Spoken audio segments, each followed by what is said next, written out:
The circular wake approached from port side, its path an arc of death that no one aboard USS Tang could have predicted. Commander Richard O'Kane's voice cut through the tension on the bridge. "Emergency power, hard right rudder." But even as the 3-on-1-foot submarine surged forward, twisting desperately to evade, every man who witnessed the scene knew the terrible truth. Their own torpedo, the 24th and final weapon of a record-breaking patrol, was returning to strike its maker.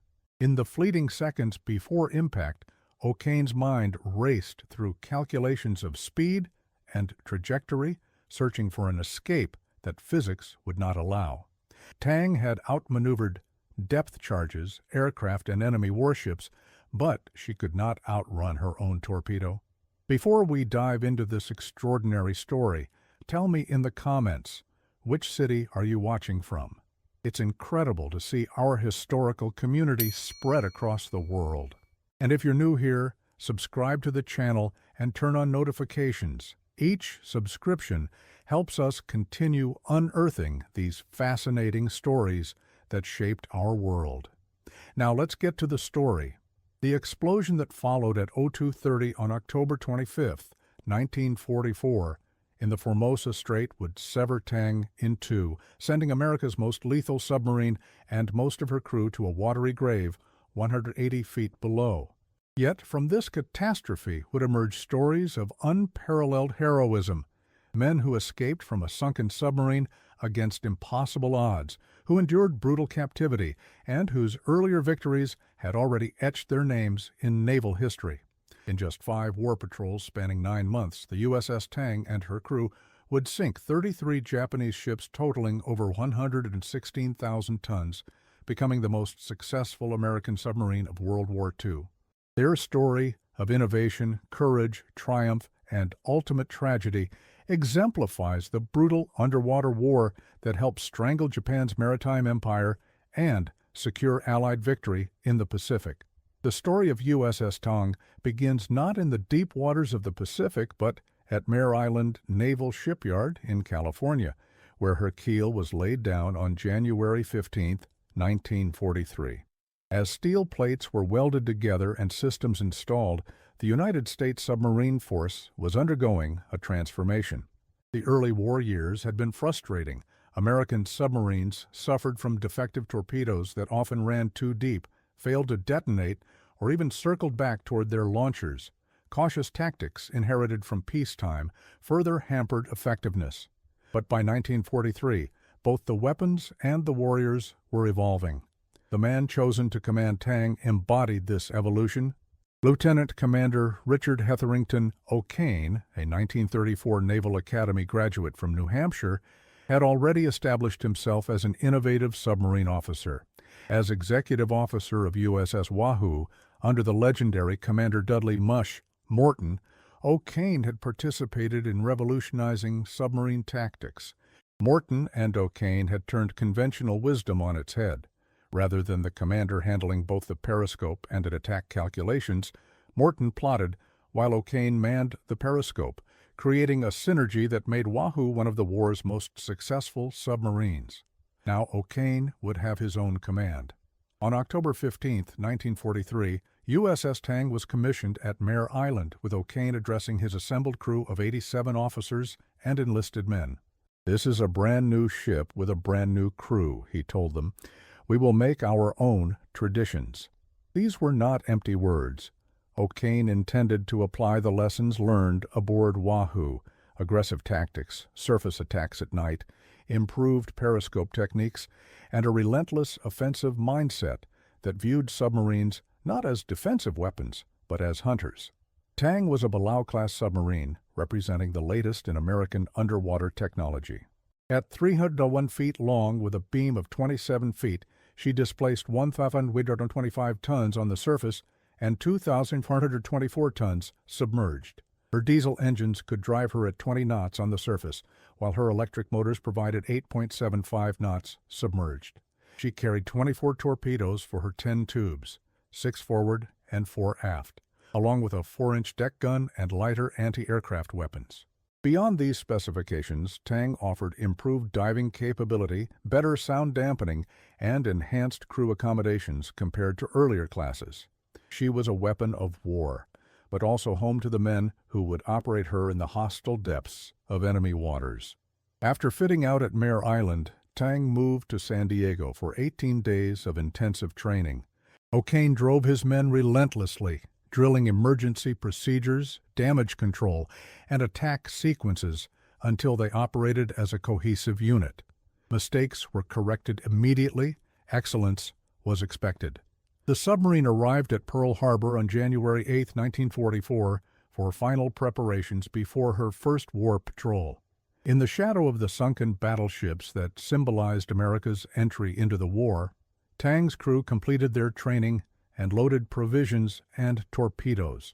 On January 22, 1944, Tang slipped her moorings and departed Pearl Harbor, bound for the Caroline Mariana Islands area. As Hawaii faded from view, the reality of war settled over the crew. Most were young, in their 20s or even teens. Some, like Mess Attendant Reuben McNeil Rayford, had lied about their age to enlist. Rayford was just 15. Possibly the youngest combatant in the American submarine force. They came from across America, farm boys from the Midwest, factory workers from industrial cities, college men from prestigious universities, now united in the claustrophobic confines of a submarine at war. Life aboard Tang settled into the relentless rhythm of patrol. The submarine operated on a 6-hour watch rotation, with men alternating between duty stations and rest. In the control room, officers and senior enlisted maintained Tang's course and depth, monitoring gauges that measured everything from water pressure to battery charge. In the engine rooms, machinists tended the massive diesel engines that drove the submarine on the surface and charged the batteries for submerged operations. Torpedomen maintained their complex weapons, while radio men listened for transmissions and sonar men strained to distinguish the sound of enemy propellers from the ocean's natural symphony. The confines were cramped by any standard, men hot-bunked, sharing the same berth in shifts as one slept while another stood watch. Privacy was non-existent, with even the heads, bathrooms, offering minimal seclusion. The air grew increasingly stale despite ventilation systems, taking on the distinctive submarine bouquet of diesel fuel, hydraulic fluid, sweat, and cooking odors. Yet despite these hardships, morale remained high. These men had volunteered for submarine duty, attracted by the extra pay, the quality of food, the best in the Navy, and the elite status of the silent service. For weeks, Tang patrolled without significant contact, the monotony broken only by drills and maintenance. Then, on the morning of February 17th, Lookout spotted a convoy of 2 freighters, 5 smaller ships, and their escorts. O'Kane tracked them methodically, calculating an intercept course. When an escort suddenly appeared at 7,000 yards and closing, Tang went deep, enduring 5 depth charges before the enemy moved on. Unshaken, O'Kane returned to periscope depth and resumed the hunt. Maneuvering Tang into attack position, O'Kane ordered 4 torpedoes fired at the nearest freighter. The weapons ran true, 3 striking home and sending the 6 800-ton Gyoten Maru to the bottom. It was Tang's first kill, and the submarine cleared the area by running deep before attempting to get ahead of the remaining ships. Over the following days, Tang would strike repeatedly. On February 22nd, she sank Fukuyama Maru, a 3,600-ton cargo ship.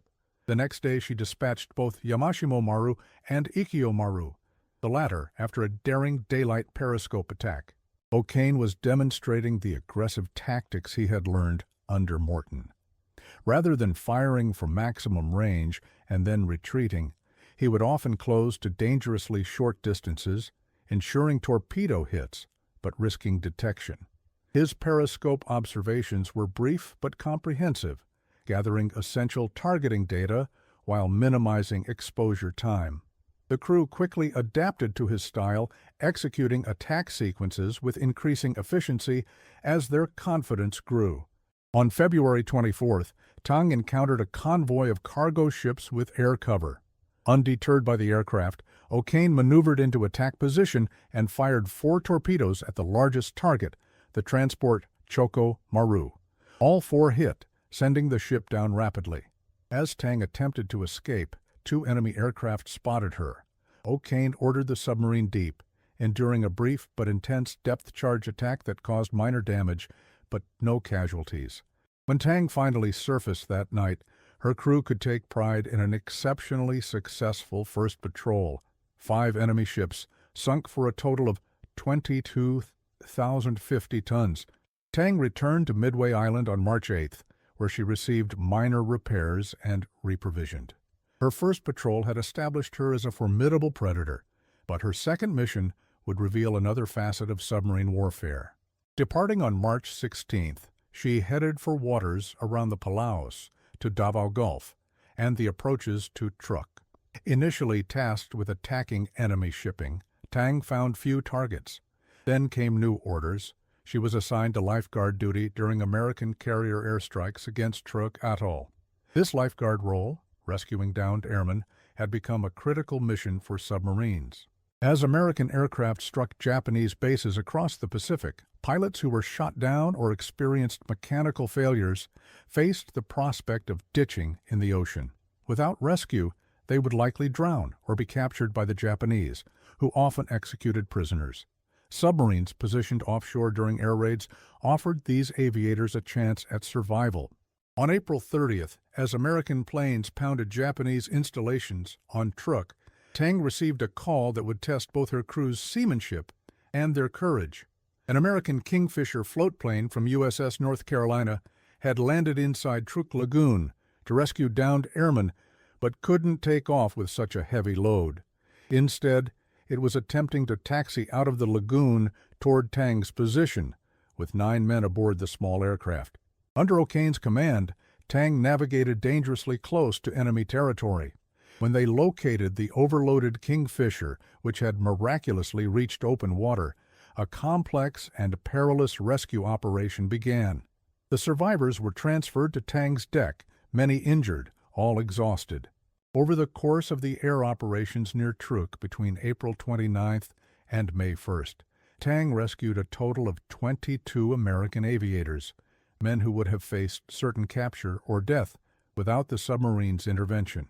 When Tang returned to Pearl Harbor on May 16th, a photograph captured an extraordinary scene. O'Kane standing proudly among the 22 airmen his submarine had saved. This humanitarian mission, conducted under the very guns of the enemy, earned Tang accolades throughout the Pacific Fleet. Admiral Charles Lockwood, commander of the Pacific Submarine Force, personally commended O'Kane and his crew. Yet both Lockwood and O'Kane knew that Tang's primary mission remained offensive operations against Japanese shipping. Tang's third war patrol would cement her place in submarine warfare history. Departing Pearl Harbor on June 8, 1944, she headed for the East China Sea, waters teeming with Japanese vessels supplying the empire's far-flung garrisons. This patrol coincided with momentous events elsewhere in the Pacific. On June 15th, American forces landed on Saipan in the Marianas, beginning the inexorable advance toward Japan's home islands. Tang would contribute to this advance by strangling the maritime supply lines that sustained Japanese resistance. On June 24th, Tang encountered a convoy of 8 ships with 3 escorts, in what would become one of the most remarkably effective attacks of the submarine war. O'Kane executed a brilliantly coordinated assault. Over the course of a single day, Tang sank 4 ships, the Tamahoko Maru, Tainan Maru, Nasusan Maru, and Kanichi Maru. O'Kane's method was audacious. He positioned Tang in the middle of the convoy, firing torpedoes in multiple directions before escaping in the resulting chaos. The submarine's log recorded the clinical details of ships breaking apart and sinking. What it couldn't capture was the human toll. Hundreds of Japanese sailors and passengers plunged into the sea, many fatally wounded by explosions or trapped in sinking vessels. War at sea carried this terrible calculus. Each ship sunk represented both a strategic victory and a human tragedy. Tang's crew understood this reality, but their mission was clear. Every Japanese vessel sunk meant fewer supplies reaching enemy forces, potentially shortening the war and saving American lives. Tang continued her hunt.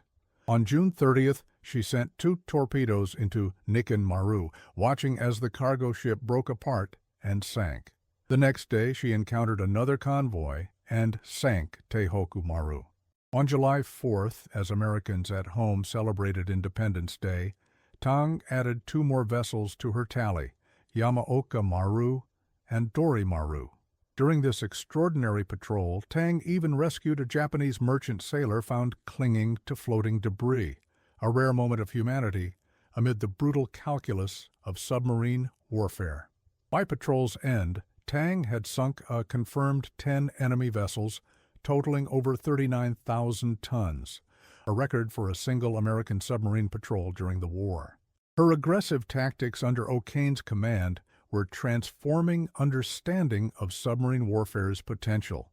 Rather than the cautious, defensive operations that had characterized early war patrols, Tang demonstrated that submarines could be offensive weapons of devastating effectiveness. The men of Tang returned to Pearl Harbor as heroes, their accomplishments the talk of the submarine base. Awards were presented, leaves granted, but the respite was brief. The Pacific War was entering a critical phase with American forces advancing toward the Philippines. Japanese shipping, vital to sustaining their far-flung garrisons and home islands, was increasingly concentrated along predictable routes. For submarine commanders like O'Kane, this created opportunity, but also increased danger, as Japanese anti-submarine measures intensified. On July 31, 1944, Tang departed Pearl Harbor for her 4th war patrol, this time in Japanese home waters off Honshu, the heart of the enemy empire. Operating in these heavily patrolled areas required exceptional caution, yet O'Kane maintained his aggressive approach. On August 10th, Tang attempted to attack a tanker near the beach of Omizaki, but scored no hits. The next day brought better results when she encountered 2 freighters with escort vessels. O'Kane fired 3 torpedoes at the larger freighter and 2 at the other. The larger ship, Roko Maru, disintegrated when a torpedo apparently struck her boilers. Tang went deep to avoid retaliation, and her crew heard the 4th and 5th torpedoes hit the second vessel. What followed was a jarring depth charge attack lasting 38 minutes, a reminder of the dangers submariners faced after revealing their position. When Tang eventually returned to periscope depth, only the 2 escorts remained visible, with one picking up survivors from the sunken ships. Throughout August, Tang struck repeatedly at Japanese shipping. On the 14th, she attacked a patrol yacht with her deck gun, systematically reducing the enemy vessel to a shattered hulk. 8 days later, she sank a 225-foot patrol boat. On August 23rd, the submarine encountered a large transport with Japanese crew members visible in white uniforms along the superstructure and bridge, an unusual observation noted in Tang's log. She fired 3 torpedoes, 2 of which struck, sending the 835-ton Tsukushi Maru to the bottom. 2 days later, with her last 3 torpedoes, Tang attacked a tanker and an escort. The torpedoes found their mark on the tanker, identified as No. 8 Nanko Maru, adding a final victim to an already impressive patrol. Tang then set course for Pearl Harbor, having sunk a total of 7 enemy vessels. In 4 war patrols, she had now accounted for 22 ships totaling over 93,000 tons, establishing her as one of the most successful American submarines of the war. The statistical achievements masked the human reality aboard Tang. 4 war patrols had taken a toll on equipment and men alike. The submarine had sustained minor damage from depth charges and needed maintenance. Her crew, though justifiably proud of their accomplishments, were experiencing the cumulative stress of prolonged combat operations, the constant vigilance, the compressed intensity of attacks, and the knowledge that a single mistake could send them to the bottom. Yet morale remained high, bolstered by success and confidence in their leadership. After refit and repairs at Pearl Harbor, Tang prepared for her fifth patrol. On September 24, 1944, she departed, her crew aware this would likely be their final patrol before returning to the United States for major overhaul. After refueling at Midway Island, Tang set course for the Formosa Strait, the narrow waters between China and Formosa, modern Taiwan, through which much of Japan's remaining maritime traffic traveled. This area represented a critical choke point for shipping heading to reinforce the Philippines, where General MacArthur's forces were poised to return. Intelligence reports warned that these waters were heavily mined and patrolled, presenting a dilemma for O'Kane. He could join a coordinated attack group of submarines operating northeast of Formosa or proceed alone into the strait. The group, consisting of USS Silversides, Trigger, and Salmon, under Commander John S.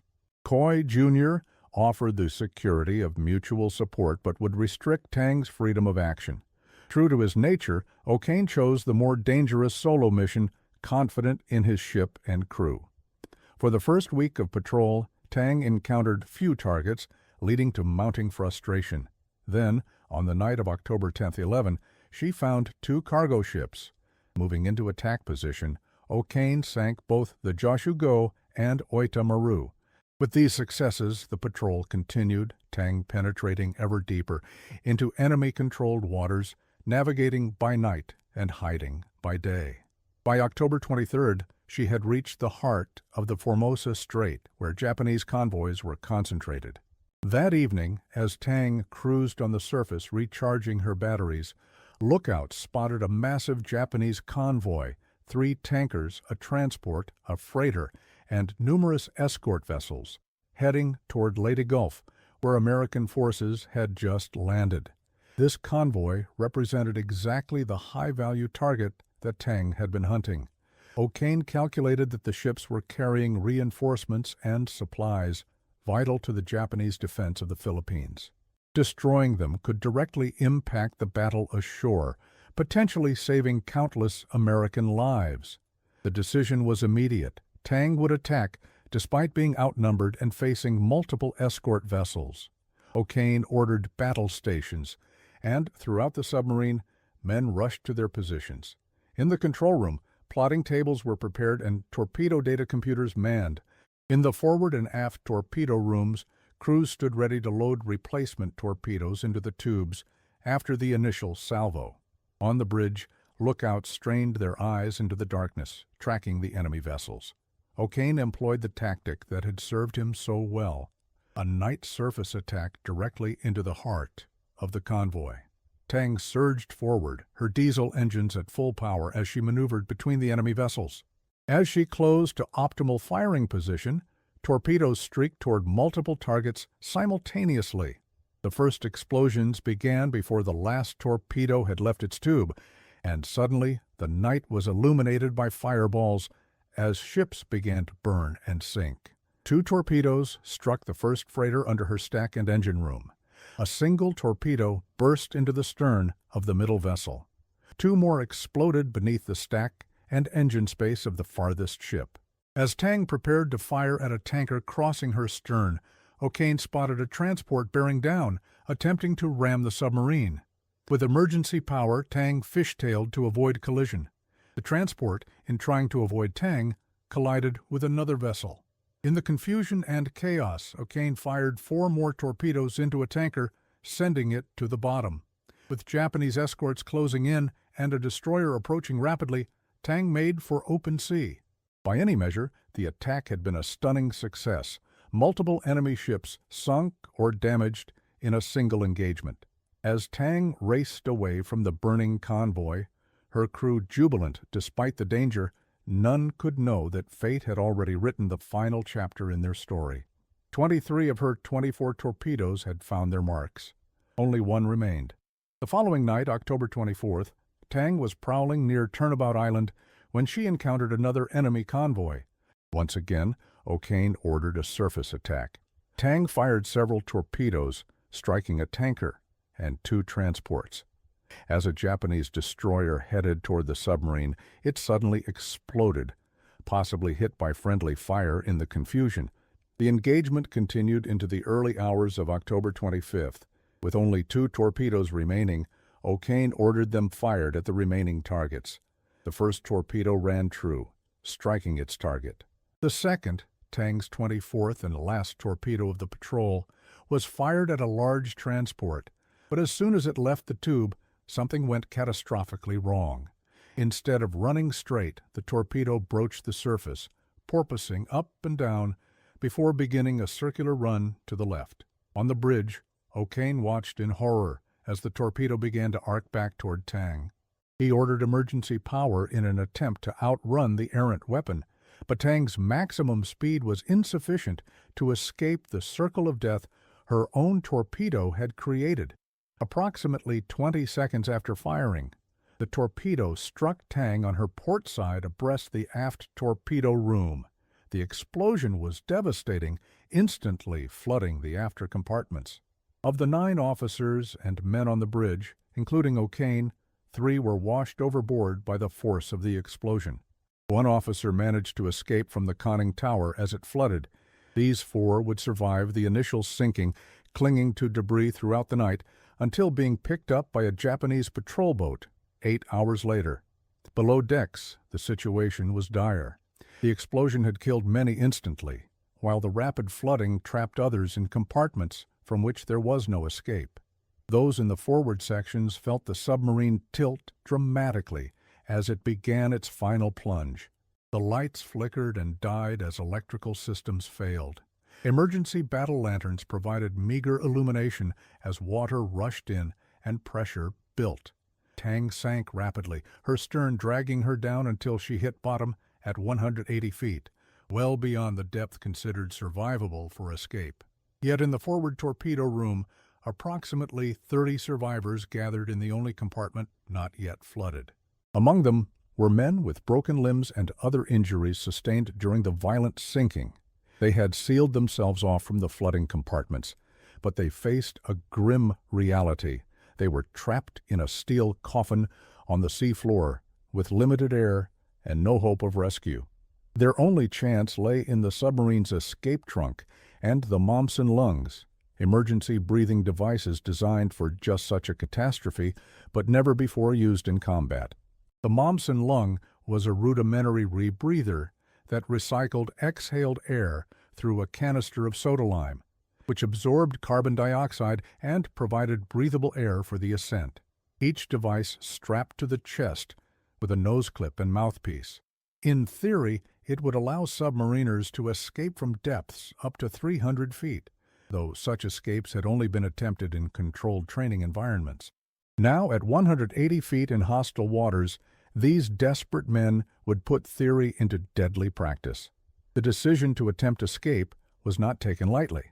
Japanese patrol boats circled overhead, dropping depth charges that shook the submarine and delayed any escape attempt. The men destroyed sensitive documents and equipment, following protocol even in these desperate circumstances. An electrical fire started in the forward battery, sending acrid smoke into the torpedo room and creating a new urgency. As paint on the bulkhead began to blister and melt from the heat, they knew time was running out. The escape process was complex and fraught with danger. 4 men at a time would enter the escape trunk, a small chamber about the size of a phone booth, with hatches to both the interior of the submarine and the ocean outside. They would don Momsen lungs and prepare for ascent. The trunk had to be flooded to equalize pressure with the sea before the outer hatch could be opened. As seawater filled the trunk to chest level, the men experienced excruciating pain as their eardrums bulged and sometimes ruptured under the pressure. Floyd Caberly, a torpedo man who survived the escape, later described the experience. The pressure was something fierce. It felt like somebody was sticking needles in your ears, in your head. Your head felt like it was going to blow apart. With the trunk fully flooded and pressure equalized, they opened the outer hatch. A buoy with a line attached was released, marking a path to the surface. This would be their lifeline, literally, as they began the 180-foot ascent. The physics of the ascent were brutal. As they rose, decreasing water pressure caused the air in their lungs to expand. If they held their breath, their lungs would rupture. Instead, they had to exhale continuously, releasing small bubbles while ascending slowly along the line. Clay Decker, another survivor, recalled, "You're taught never to hold your breath. You can feel your lungs expanding as you go up, and if you hold your breath, your lungs will blow up like a balloon and rupture." At 6 a.m. on October 25th, the first group of 4 men entered the escape trunk. What followed was a sequence of tragedy and triumph, as man after man attempted the perilous ascent. Not all remembered their training. Some, panicked by the ordeal or the effects of pressure, rushed toward the surface. Their lungs burst from the rapidly expanding air, leading to immediate death. Others became disoriented in the dark water and lost their grip on the guideline, drifting away to drown. A few reached the surface, only to find they could not stay afloat, their strength exhausted by the traumatic ascent. The men who did survive encountered a new danger: Japanese patrol boats searching for survivors of the ships Tang had sunk. Clay Decker described being pulled aboard a Japanese vessel where he found himself face to face with survivors of Tang's attacks, many horribly burned. There were guys who had been down in those engine rooms, who had been scalded by steam. They looked like lobsters. They're looking at us with hate in their eyes. We're the guys who had done this to them. Of the 13 men who attempted escape from the forward torpedo room, only 5 survived to be picked up by the Japanese. The others either died during the ascent or were lost at sea. Combined with the 4 officers who survived from the bridge, including O'Kane, a total of 9 men from Tang's crew of 87 lived through the sinking. The remaining 78 perished, including young Reuben Rayford, who at 15 years old may have been the youngest American serviceman to die in combat during World War II. For the 9 survivors, a new ordeal was beginning. The Japanese did not classify them as prisoners of war, but as captured enemies, a distinction that denied them protection under international conventions. Initially held on the patrol boat that rescued them, they were subjected to beatings and exposure, left on the hot steel deck for days with minimal water and no protection from the sun. Eventually, they were taken to Ofuna, a naval intelligence interrogation center near Yokohama, Japan, a place prisoners called the torture farm. At Ofuna, the Tang survivors endured solitary confinement, beatings, starvation, and psychological torture. William Leibold, Tang's chief boatswain's mate and one of the survivors, later recalled, "Nearly every day they were taken out to swab the hull," he recalls, explaining it was really a ruse to give the guards an opportunity to exercise what we called their baseball bats. Yet, despite the brutal treatment, none betrayed significant military secrets. They would remain in captivity until liberated at the war's end in August 1945, 9 months after Tang's sinking. The loss of Tang by her own torpedo represented one of the war's cruel ironies. Throughout the conflict, American submarines had been plagued by torpedo problems, weapons that ran too deep, failed to detonate, or ran erratically. By 1944, most of these issues had been resolved, but the circular run that doomed Tang demonstrated that even proven weapons could fail catastrophically. It was a stark reminder that in war, technological failures could be as deadly as enemy action. News of Tang's loss reached Admiral Lockwood's headquarters when she failed to return from patrol. Initially listed as overdue and presumed lost, her fate remained unknown until after the war, when the survivors were liberated and debriefed. The official report on her sinking noted, "The loss of Tang by her own torpedo, the last one fired on the most successful patrol ever made by a U.S. submarine, was a stroke of singular misfortune." Despite her tragic end, Tang's legacy was secure. In her brief 9-month career spanning 5 war patrols, she sank a confirmed 33 enemy ships totaling over 116,000 tons, making her the most successful American submarine in World War II by both number of ships and tonnage. Her aggressive tactics under O'Kane's command had changed submarine warfare, demonstrating that submarines could be offensive weapons of devastating effectiveness rather than merely defensive assets. For his actions aboard Tang, Richard O'Kane received the Medal of Honor, the nation's highest military decoration. The citation read, in part, "Conspicuous gallantry and intrepidity at the risk of his life above and beyond the call of duty as commanding officer of the USS Tang operating against two enemy Japanese convoys on October 23 and 24, 1944. Countering the enemy's fierce tactics by skillful maneuvering of his ship, Commander O'Kane sent the two torpedoes into the transport, which burst into flames and sank.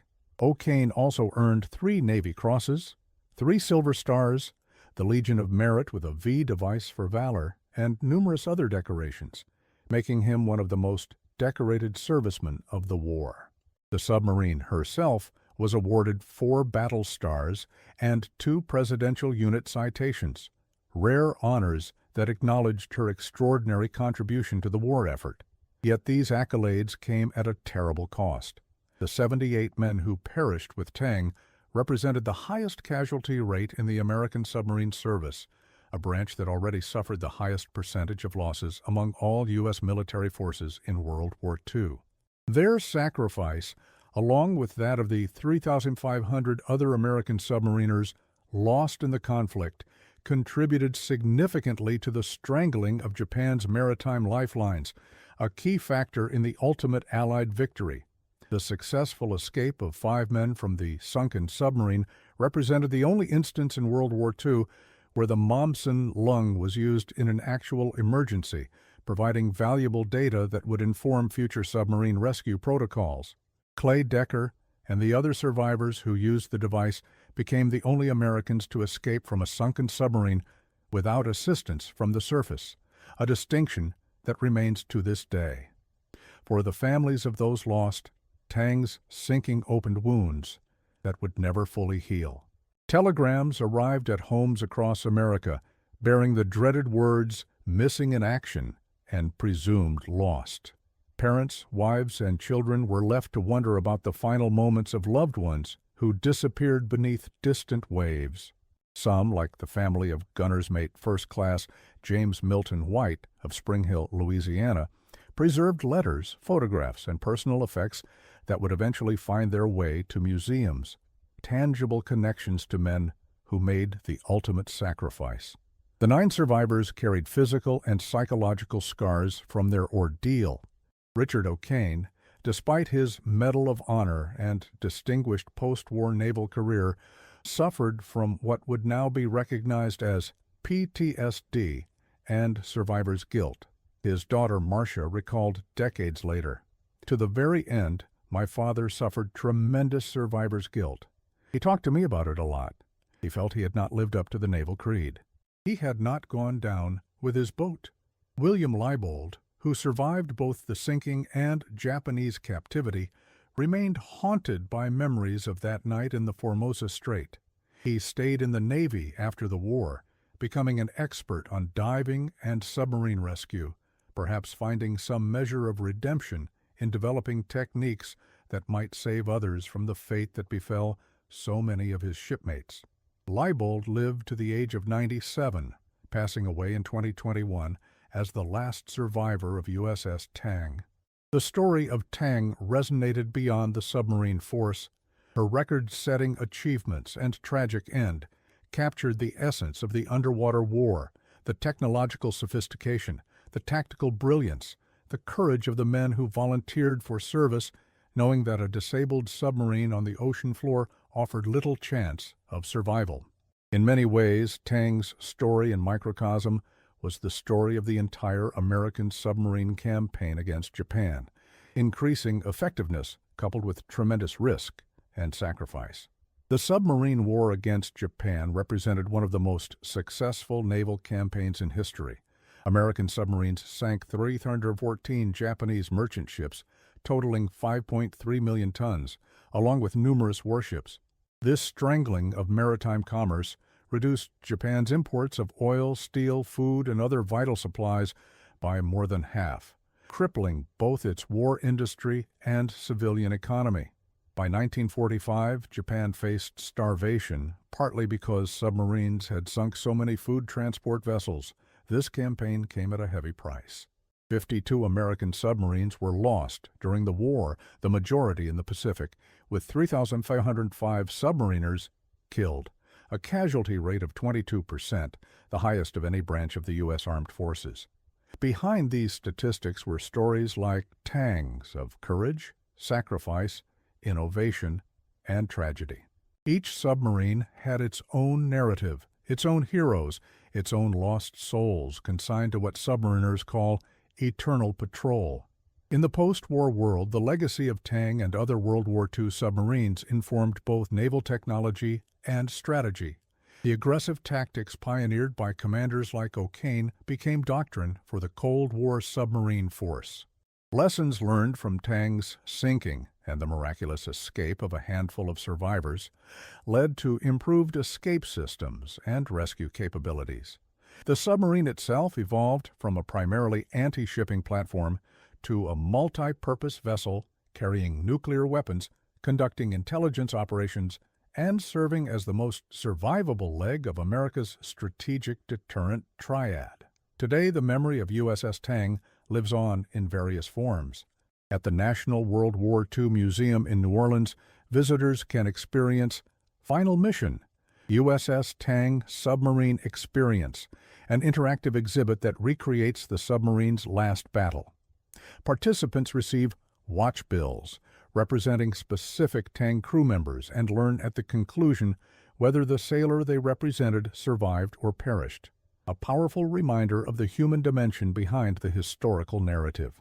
In 1951, a new submarine bearing the name USS Tang, SS-563, was commissioned, the lead ship of her class and the first submarine built specifically for underwater performance rather than surface operations. This second Tang served throughout the Cold War before being decommissioned in 1987. Today, the U.S. Navy honors the tradition by naming a Virginia-class nuclear attack submarine USS Tang, SSN 805, ensuring that the name and legacy continue into the 21st century. The artifacts that connect us to the original Tang are few but poignant. When the submarine failed to return, families received telegrams like the one sent to the parents of ship's cook third class John Andrew Key, just 19 years old when he died. His brother had dropped a letter in the mail on October 25, 1944, the very day Tang sank. It was returned to him in February 1945, a paper ghost from a lost world. Other families received condolence letters from the Navy Department, formal acknowledgments of sacrifices, too profound for words. Some families later donated these items to museums, creating tangible links to men who might otherwise be forgotten. The National Bopou Museum holds artifacts from several Tang crewmen, including gunner's mate First Class James Milton White, who had earned a Bronze Star for bravery during an earlier patrol before perishing in Tang's Final Mission.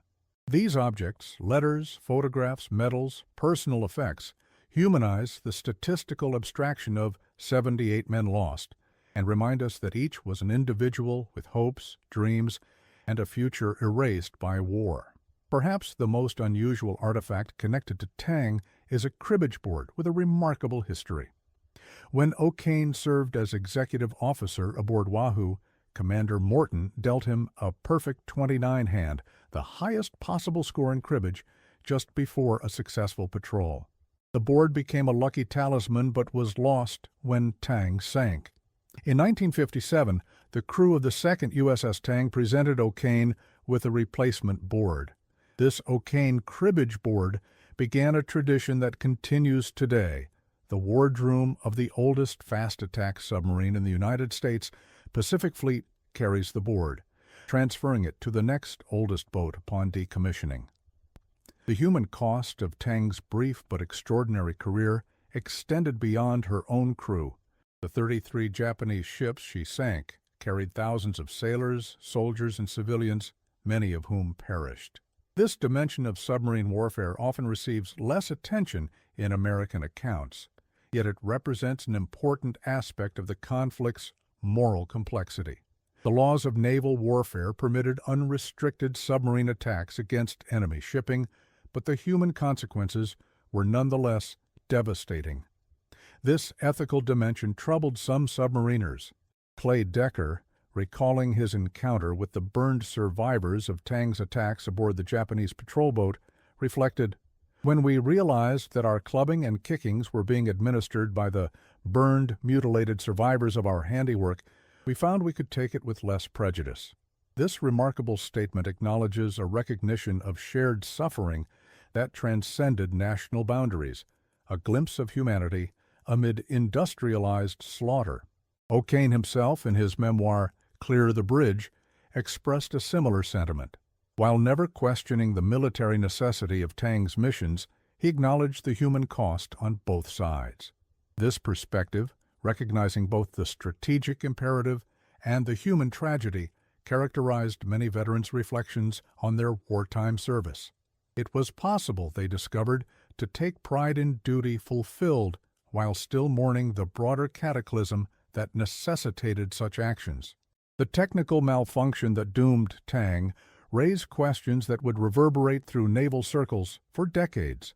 The circular run of her final torpedo represented a failure mode that, while rare, had occurred in other instances. The USS Tullabee had been sunk by her own circular running torpedo in March 1944, with only one survivor. These incidents highlighted the dangers inherent in torpedo technology of the era and sparked continued research into safer propulsion and guidance systems. The Mark 18 electric torpedo used by Tang in her final patrol had been introduced to replace the troubled Mark 14 steam torpedo, which had suffered from multiple design flaws early in the war. While the Mark 18 eliminated some problems, it introduced others, including the potential for circular runs if the rudder mechanism malfunctioned. This technological reality underscores the fact that in war, weapons sometimes kill their users rather than the intended targets, a tragic constant across time and technology. For submarine veterans, the story of Tang exemplifies both the pinnacle of achievement and the depths of tragedy possible in underwater warfare. Her record-setting performance demonstrated what could be accomplished with skilled leadership, aggressive tactics, and reliable weapons. Her catastrophic loss illustrated the razor-thin margin between triumph and disaster in the unforgiving environment beneath the waves. For submariners of subsequent generations, Tang represented both inspiration and caution, a testament to the submarine force's potential and a reminder of its inherent dangers. Beyond the tactical and technical dimensions, Tang's story resonates as human drama. It features elements of classical tragedy, heroic achievement followed by a fall, triggered by fate or flawed technology, survival against impossible odds, suffering, and eventual redemption through remembrance. The 9 men who survived the sinking and subsequent captivity emerged as witnesses, their testimonies ensuring that the sacrifices of their lost shipmates would not fade from memory. The last Tang survivor, William Leibold, lived long enough to see his submarine story preserved at the National World War II Museum and to know that future generations would learn from the example set by Tang and her crew. Before his death in 2021, he reflected on the legacy of his service. "I think it's important for people to understand what the submarine force did in World War II. We were a small group, but we had a big impact on the outcome of the war." In the vast panorama of World War II, with its enormous battles involving millions of combatants, the story of a single submarine might seem insignificant. Yet Tang's narrative encapsulates essential truths about the conflict, technological innovation, tactical brilliance, courage in the face of death, and the devastating human cost on all sides. Her story reminds us that history is ultimately composed of individual human experiences, decisions, and sacrifices, aggregated into larger patterns that we recognize as historical events. For the families of Tang's crew, history was deeply personal. Mothers and fathers who received telegrams informing them of sons missing in action, wives suddenly widowed, children who would grow up without fathers. These were the human aftershocks of Tang's sinking that rippled through countless lives. Gold Star banners hanging in windows across America testified to the reality that war's true cost cannot be measured solely in ships sunk or territories conquered. For those who did return, the 9 survivors who endured Japanese captivity, the war's end brought freedom, but not necessarily peace. Physical ailments resulting from malnutrition, beatings, and the physiological trauma of the escape plagued many for decades. Psychological scars proved even more enduring. O'Kane, despite his distinguished post-war career and the nation's highest military honor, remained haunted by the men he had left behind, his sleep troubled by recurring nightmares of that fatal night in the Formosa Strait. In his later years, as Alzheimer's disease claimed his mind, O'Kane would sometimes grab his daughter's arm at the sound of foghorns, saying urgently, "We have to go. We have to save them." Even as his memory faded, the loss of his ship and his men remained an open wound, the survivor's guilt a burden he carried to his grave. O'Kane passed away in 1994, having never fully reconciled himself to surviving when so many under his command had perished. Ultimately, the story of USS Tang transcends its specific historical context to illuminate universal aspects of human experience: courage and fear, triumph and tragedy, the brotherhood forged in extreme circumstances, and the complex emotions of those who survive when others do not. It speaks to the terrible randomness of war, where fate or technological malfunction can negate skill and bravery in an instant. It reminds us that history is not merely a sequence of events, but a tapestry of human lives, their intersections, and their endings. In naval traditions worldwide, ships lost at sea are said to be on eternal patrol, a poetic acknowledgement that while the physical vessel may be gone, its memory and significance endure. USS Tang and the 78 men who went down with her remain on such patrol, their story a testament to the sacrifice, courage, and terrible cost of victory in humanity's most destructive conflict. Their legacy lives on not merely in museums and memorials, but in the very fabric of the modern world their sacrifice helped create, a world where freedom prevailed against tyranny, but at a price measured in lives cut short and possibilities forever unfulfilled.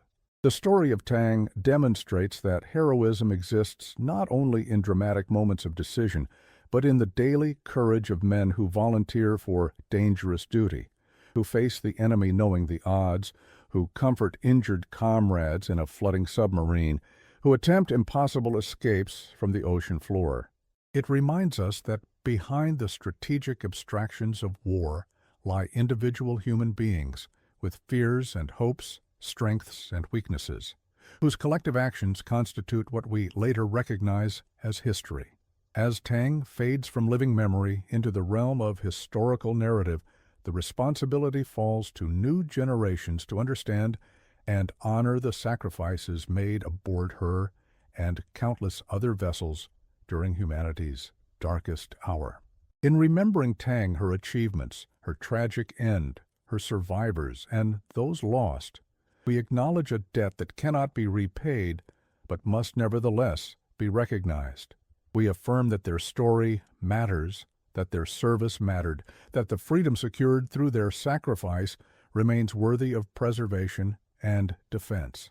Today, in the silent depths of the Formosa Strait, the remains of USS Tang rest undisturbed, a war grave and monument to both American ingenuity and human cost. Above those waters, ships from many nations now sail freely in a peaceful maritime order that Tang and her sister submarines helped establish through blood and sacrifice.